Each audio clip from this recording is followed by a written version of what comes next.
तब ब्यास कहत रहे कि मतलब हमारा पोज घटावे लगने लो तर पोजे कौन बावे काहे जैसे गावत त बुझात कोनो गाछी पर बैठ के बनारवा दांत फोड़ल तू है उल्टा चढ़ कोतवाल का डाटे है उल्टा चढ़ कोतवाल का डाटे हां आ लगटा घूम घूम का पाला बाटे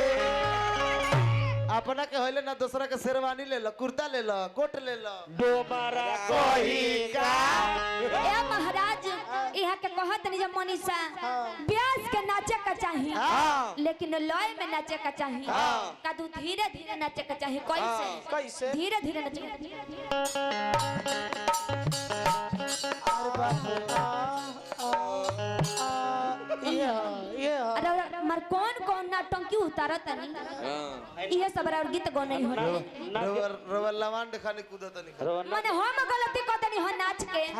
रौरा जब इतना सुंदर कलाकारी बढ़लही बा इतना सुंदर गीत गो नहीं गावते बानी तो रौरा ना गावे के चाहिए काहे न चलो समाज में एक चप्पल पिटाई तो ए महाराज कहल गइल बा समाज में रौरा एक चप्पल पिटाई तब चाहे 10 चप्पल पिटाई तो इज्जतिया उतने जा जल गेड़ा वाह बाबा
बड़ी आशीर्वाद टिंकू राजा की तरफ से मिलल चरण में बार बार पो लगे रहे कि शेर नसियार का फेरा में पड़ेले कबो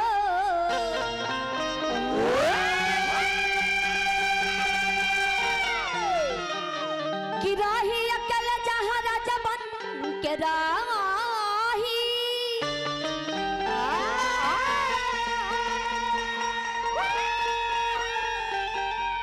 अरे खाई न घास मास मिली महीना दिन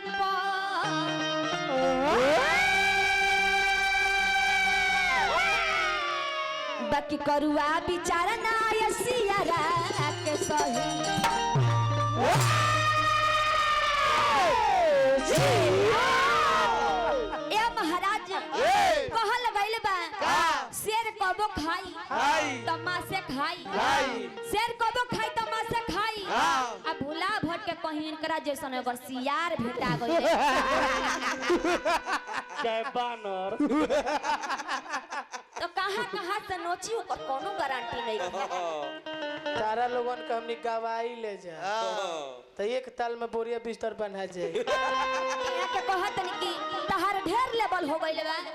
तहार ढेर लेवल हो गइल बा दू दिन एक दिन का दू परदुमन परदेसी रोशन रात से गा के देखो अच्छा काहे के उ लोग आदमी ना होवे का करी हुआर होला का बोलो उ लोग आदमी ना होवे ए महाराज खाली गाड़ी दी कहल गइल बा जेकरा संग रौरा जंग करब ओही में करी सही बात बा जेकरा संग रौरा जंग करब उहे ओही में करी खाली परदुमन भाई मारो सर गलती बा ना उनको में गलती रहू ओकरो में गलती बा आई तनी हमने के सबसे पहले तनी एगो भजन वाह ओकरा बाद हां ब्यास के गजन धीरे धीरे बा बड़ी सुंदर एगो गीत रहे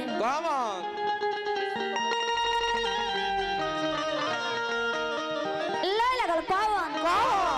कि जिस भजन मेरा में का नाम ना हो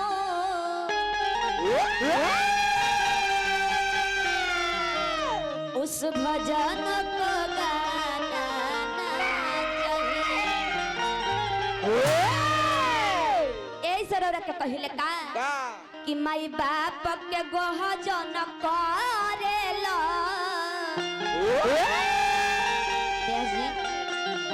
तो काहे के भजन करेला कैसे कि माई बाप के गोहजन करेला तो काहे के भजन करेला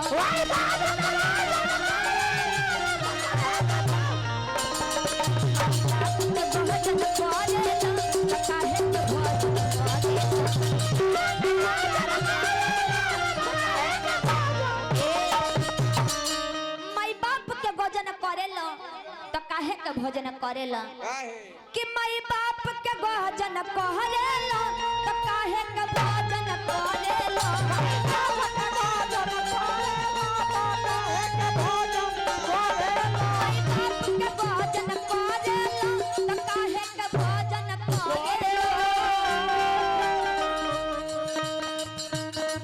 माई बाप के भोजन करेला तो काहे के भोजन करेला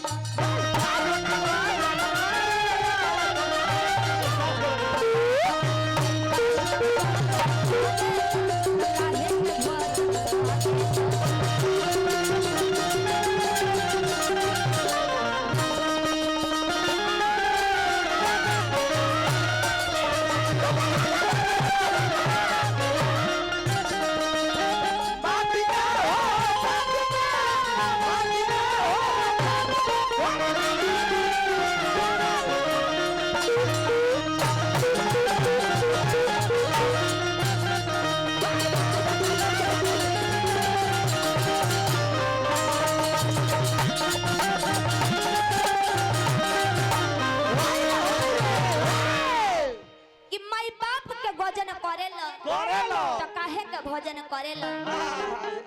ब्यासे जी के जैसन यही तरह एगो चुटकुला याद पर गइल का यही एगो चुटकुला याद पर गइल यहाँ के कहने जब जो हमारे शादी के दिन धरा गइल बटे शादी के दिन धरा गइल कैसन कैसन चुटकुला कहने अनु रौरू पे एगो मन पड़ल हटे यहाँ के शादी हो गइल बटे हो गइल बा ई चुटकुला ना हो हकीकत बा ई हकीकत बात हो यहाँ के चुटकुला कहने हो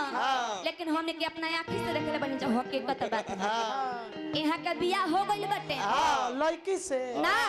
बड़ी मोट पिल्ली से बड़ी मोट सामान बा यहाँ के एक दिन मर्द में हरर में झगड़ा हो गई ऊ काहे खातिर मने समोसा खातिर मार खोले ले यहाँ के बाजारे जाई सौदा बारी लेके चली आई मिठाई उठाई ना लिए अब नु मोटाइल बारी के वहाँ के अब नु मोटाइल बनी ऐसे एक दिन झगड़ा हो गई झगड़ा भइल त यहाँ के मेहरारू बड़ी चालाक न होई इहो से 20 पड़े नहीं अपना बाबूजी लोग फोन कर के बाबूजी के बुला ले हनी बाबूजी चला के रहनी बाबूजी मुखिया जी के साथ हमें लेके पंचायत लेके चली आई यहाँ के द्वार पर यहाँ के बाबूजी देखो नी अरे द्वार पहुंचाई कि हमारा द्वार पर आखिर पंचायत भइल काहे के बटे आतना लोग काहे कइल बा समधियो जी आइल बाड़े समधी जी आइल बनी यहाँ के पिताजी कहनी अच्छा समधी जी जब आइले बनी तो बात विचार बाद में होई तनी पहले बैठ ली नाश्ता पानी कली नाश्ता पानी जब हो गई तो यहाँ के पिताजी पूछनी कि आखिर कौन बात बटे तो यहाँ के ससुर कहनी कि वैसे वैसे बात बा तो यहाँ के पिताजी कहनी अच्छा रौरे बताई अच्छा रौरे बताई हमरा बेटी के दुख कोइले बनी राजा घरवा से जाने बड़ा बेटिया के बियाह के लिए आई रहनी जब यहाँ के बियाह के लिए आई रहनी तो वैसा नहीं रहली खोर खानी ले आई रहनी एकदम खोर खानी ले आई रहनी हतनी के पातर रहली अब तनी जाके धरी ना पांचवा में धोइले ना धोरा भाई का बाबूजी कहले ये के पापा जाके अपने बेटी के धरी ना पांचवा यहाँ के पापा जी कहनी यहाँ के ससुर से कि जाके पहले अपना बेटिया के तो धो के देखी धोइले ना धोरा गुपचुप खोले बिया इनका ले इहे नया हमके चुटकुला याद कर। लेकिन साचो में हां जो ये हमरा लगे फोटो आयल तो देखो नी कोनी गजब बाप रे बाप बाप रे बाप। वैसे आदमी मोटाला मुस्कानो लबे से इनकरा से दुगुना बने हटे इनका ले बोल पागल कर बाबू हो गए कि दुआरा तोहरे चारा हो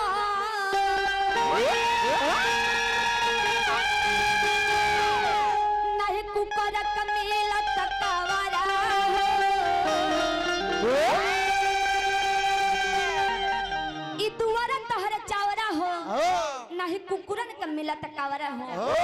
ई जब रौरा गजन करब रौरा भोजन करब बैठब आ भोजन करत में अगर कोनो कुकुर आ गई तो कुकुर का ना डलनी तो समझी जे रौरा सब लोभ में पड़ गइल बनी जौने जो होय पावत तनी यही जी तकले रह जाई लोग का दान पुण्य करब उहे जाई भोजगत यही से कहले का कि नहीं कि दुआर ताहर चावरा हो हमरा देवे के बा नहीं कुकुर कमीला तकावरा हो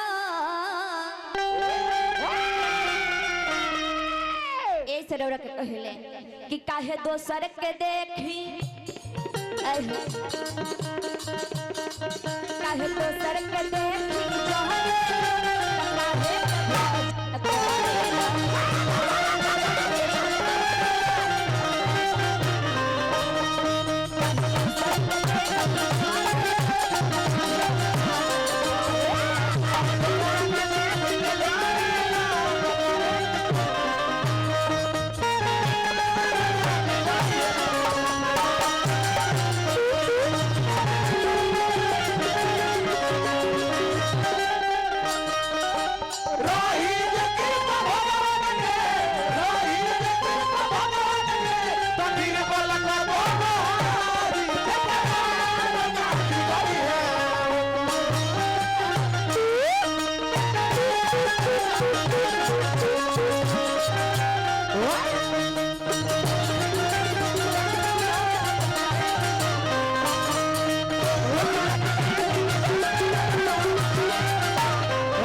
बड़ी बड़ी आशीर्वाद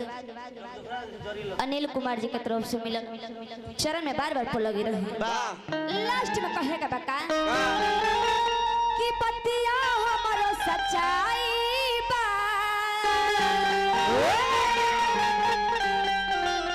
कि माई बाबू के सेवा में भलाई बा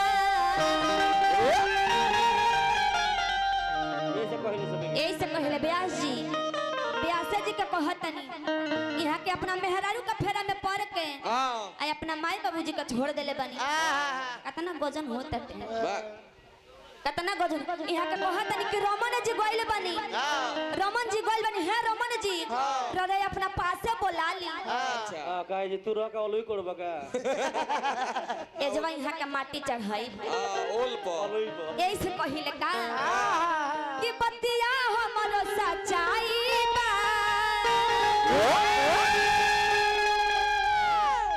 कि माई बाबू के सेवा में भलाई ए प्रभु इहाँ के योजित का करेला कि इहाँ के योजित का करेला